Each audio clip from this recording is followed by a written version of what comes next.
Here's how to make an account private on Instagram. What you are going to do on the bottom of the screen on the right hand side, you are going to click on it. That way you go to your profile.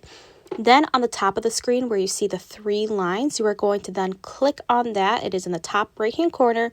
That'll bring you to settings and activity. From there, you are then going to scroll down to who can see your content and account privacy. Click on that. Once you click on that, you can then toggle on where it says private account.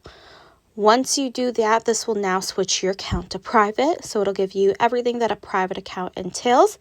You can then click on switch to private, and then your account will be made private. Because this is a business account, it will not let me do it.